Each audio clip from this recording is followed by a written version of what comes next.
Hi folks, I was recently at a business event and decided to do a little bit of an experiment, and I asked people in attendance how many of you believe that 100% of all of us in this room have been affected by sexual abuse directly or indirectly.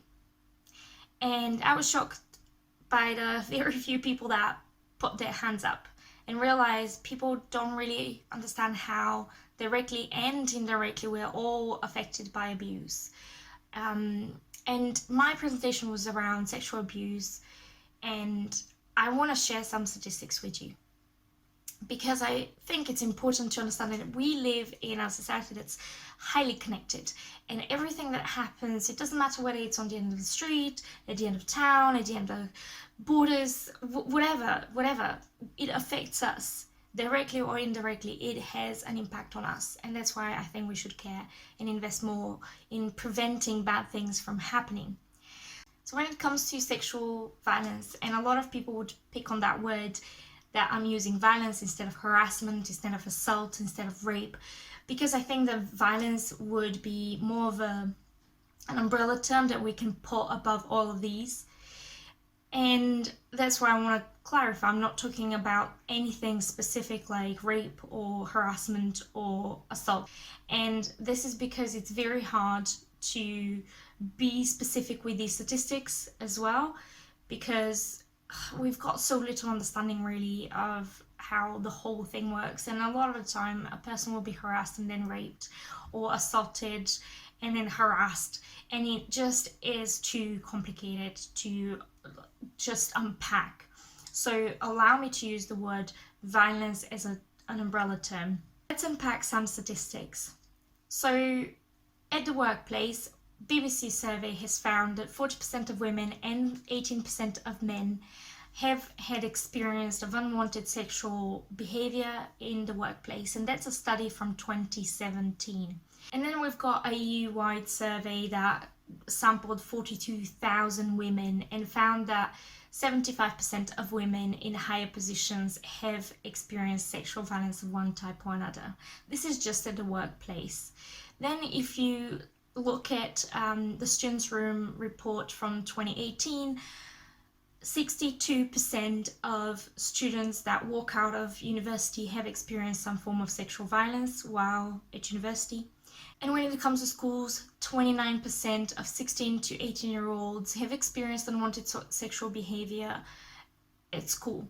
And this came out in a report by Parliament's Women and Equalities Committee from 2016. And if you look further down as children, we've got 1 in 20 children in the UK have been sexually abused, and that's a report from NSPCC 2019. So if you look at how many people actually get to experience abuse on one level or another, you wouldn't be surprised to think that everybody has been dealing with this either as a survivor or as someone that has supported a survivor in one way or another. And the thing is, we stop assessing the damage quite often when it comes to the victim. So rarely ever do we discuss the damage that impacts everybody else that deals with these cases. Think about it. The people that would pick up the phone at 999, they're hearing it firsthand, they're hearing the story, they are deciding who to send. These people that will turn up will be police officers, will be ambulance, paramedics, etc. They also deal with this face to face and suffer vicarious trauma.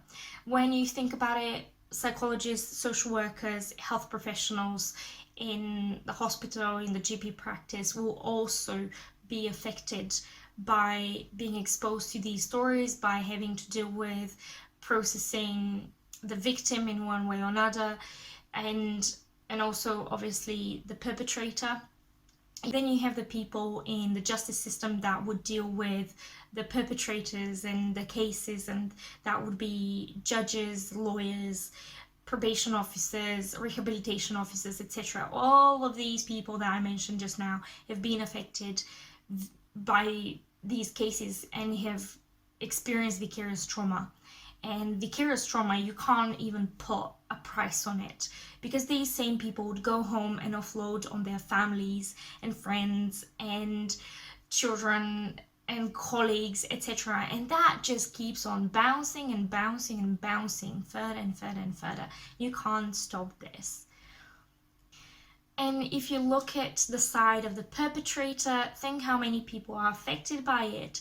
They do have families quite often, they do have communities, and when something happens down the street, you have a community that's affected and now thinks, oh my god, that was such and such's son or daughter, and now this on my street, in my neighborhood, in my home city, this has happened. And it feels much closer and it hits us, makes us a bit more anxious, a bit more paranoid of who, where, how can be the next victim of such a thing. So it hurts us indirectly in that way when we hear about it in the news, when we know the victims or perpetrators, when we know people that have dealt with these cases as well. It affects us, it has a horrible impact on our mental health as well.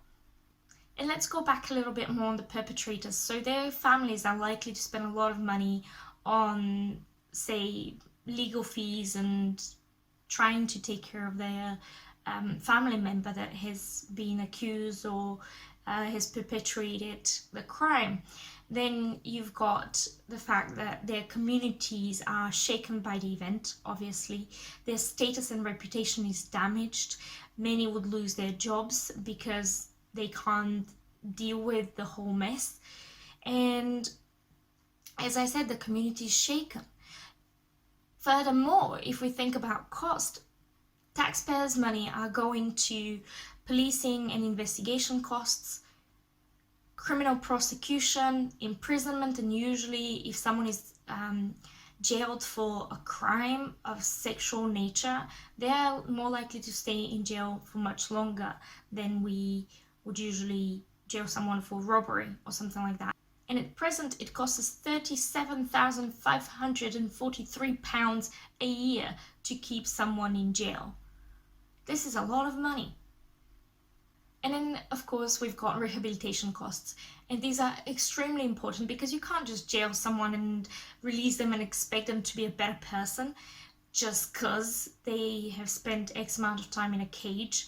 It doesn't work like this. When we see the statistics, only 2% of rape victims report to the police. And unfortunately, only 2% of these, or less even, actually have justice and the person that has perpetrated the crime goes to jail.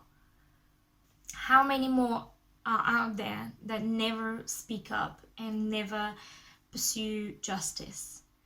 And how much more money would it cost us if it costs us 66 billion to deal with what we know of now? So when you think, am I affected by sexual violence? Think yes. If it wasn't because you met someone or dealt with someone that has suffered it, then it's probably because you know someone who has and they came on and offloaded speaking to you.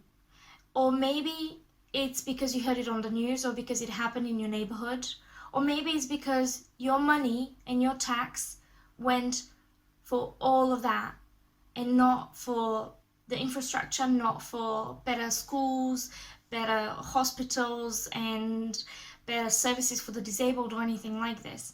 This is why I think everybody should care about sexual violence and abuse, and this is why I highly believe in preventative measures, because it's better to prevent it, it's better to educate folk what it is, what it means, how to deal with it, and grow as societies, as communities, as people, because just leaving it like that, it's costing us more than we can possibly imagine.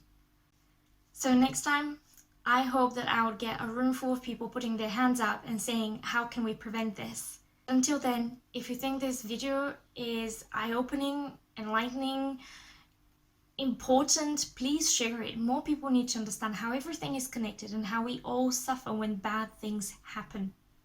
There is a way forward though, and I call it prevention. What can we all do to prevent it from happening in the first place? Anyways, if you want to talk to me about this further, you can drop me a message, an email, whatever is convenient for you, and I'm happy to talk prevention. All right, see you then. Bye.